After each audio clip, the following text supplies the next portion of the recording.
is the cause of diabetes, and as a result of that, you become obese. You know what? It's a really interesting concept, different. We're talking more about type 2 diabetes here, which is really a diet and lifestyle induced disease.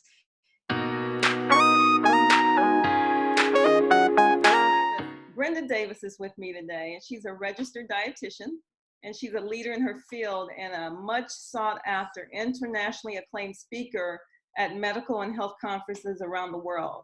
And she is a co-author, Brenda's a co-author of many, many award-winning best-selling books, including 2 on diabetes. One she wrote in 2003 titled Defeating Diabetes, and a more recent one that just came out this year called Kick Diabetes Essentials, the Diet and Lifestyle Guide. So I am thrilled to be able to talk to Brenda today regarding diabetes and specifically how to reverse it. So welcome. You know, when I grew up, one of the things that we talked about was, one of the phrases I would hear all the time is, they got sugar, okay? And Yeah. so of course I grew up thinking that, you know, with diet, I think all of us thought diabetes was about putting too much sugar in your system. But give me your definition of what diabetes is. You alluded to it, you mentioned the fat, but what were you thinking? What is the specific definition in your mind of what diabetes is, and how is it different than you've got sugar? Yeah, that's interesting. You've got sugar, that's for sure. You've got too much sugar in your bloodstream. But the question is, how did that too much sugar get there? From eating sugar or from other things? Right. And the reality, of course, is that it's really from eating too much, period. And too much fat is just as big of a part of the equation, because what happens when you eat, when you overeat, you overconsume calories, you do a few things. But one of the things that you do is your body can't seem to store fat fast enough in your adipose tissue. And so quite often what happens is you end up storing fat in other tissues where fat isn't really meant to be stored. For example, you may store fat in your liver, you may store fat in your pancreas, you may store fat in your muscle tissue, you may store fat in your heart tissue. And whenever you store fat in places it's not meant to be, this is something called lipotoxicity, and it causes insulin resistance. So really what diabetes, what type 2 diabetes is a disease of insulin resistance. And you know, the good news is your pancreas is generally still pumping out plenty of insulin. So you just have to restore your body's sensitivity to that insulin, which means you need to exercise. You need to not sit down after you eat. Keep your body moving, and you need to not overeat.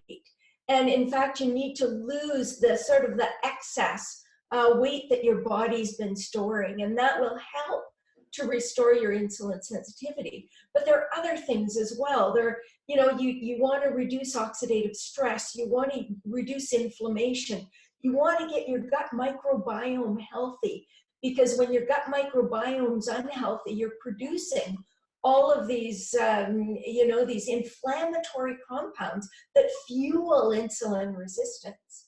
So this is, you know, there are a lot of aspects, and all of these things that are kind of the drivers of diabetes are what we deal with when we eat a whole food plant-based diet. Because when we do that, we're increasing our intake of anti-inflammatory agents, of antioxidants, of the prebiotics that feed the healthy gut microbiome, that reduce lipotoxicity. So we're literally putting a lid on the drivers of diabetes.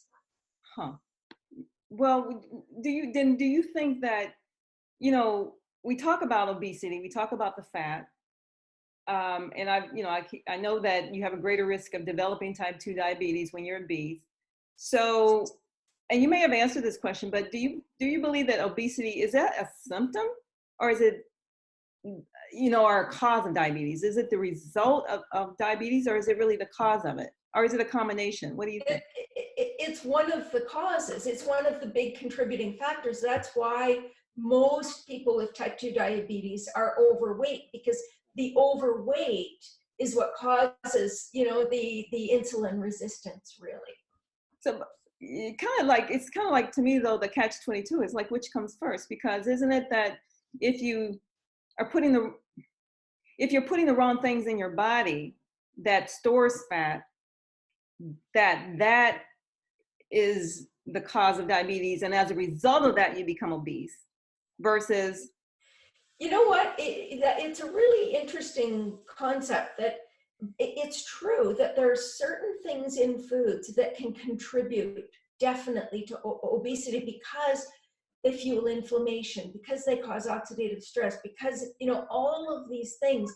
They can be what we call obesogens, or they can mess with our hormone systems. And so in that case, we can be consuming things like, different plastics in that, these compounds from plastics that get into foods that serve as, as they mimic hormones, and they are obesogenic in that regard. So it's really a combination of all of the things, but what it really boils down to is we're consuming too much. That's number one. We're over consuming calories. And why we over consume calories is because in nature, foods are, really the flavors, like the fat and the salt and the sugar, are very, very dilute. And so we seek out those flavors in nature to make sure that we can survive, that we get enough calories to survive. And what manufacturers have become very clever at doing is extracting those flavors that we're, almost addicted to, if you will, but the flavors that we're very attracted to as a species, and they concentrate them. And when the flavors are concentrated in that way, it's really hard for us to stop eating because it messes with our appetite control center. And we just don't know when to stop. And so one of the first things we need to do if we're going to overcome the whole overeating thing is to stop eating highly manufactured foods. So the highly processed foods they're specifically designed to hit a kind of a bliss point in people so that you can't stop eating.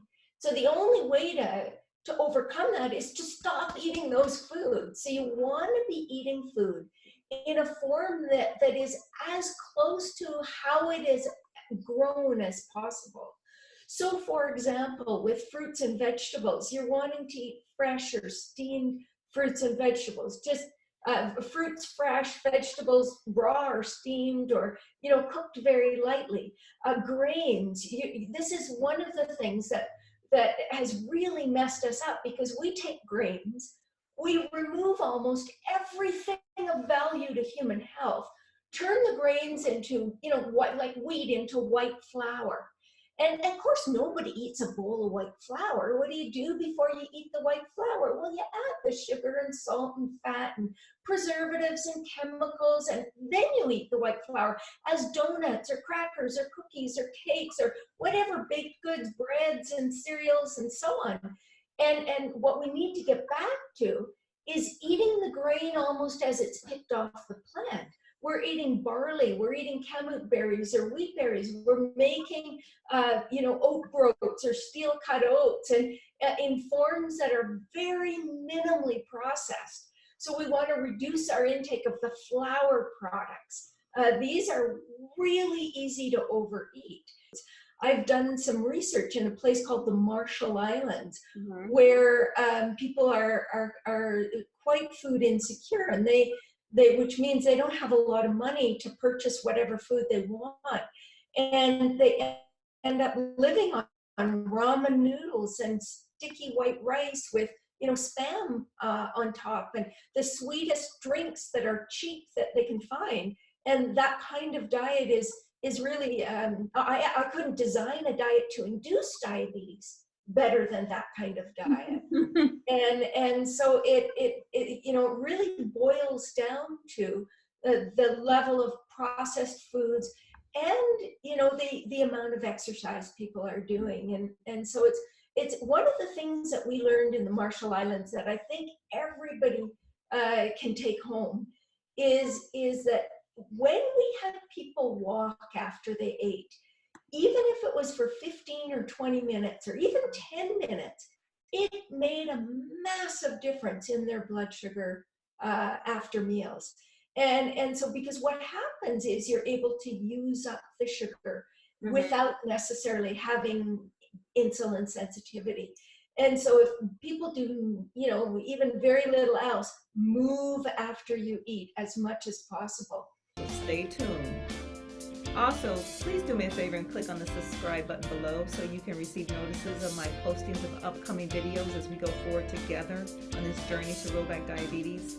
Until next time, I'm Marti R, your partner in health. So, and you may have answered this question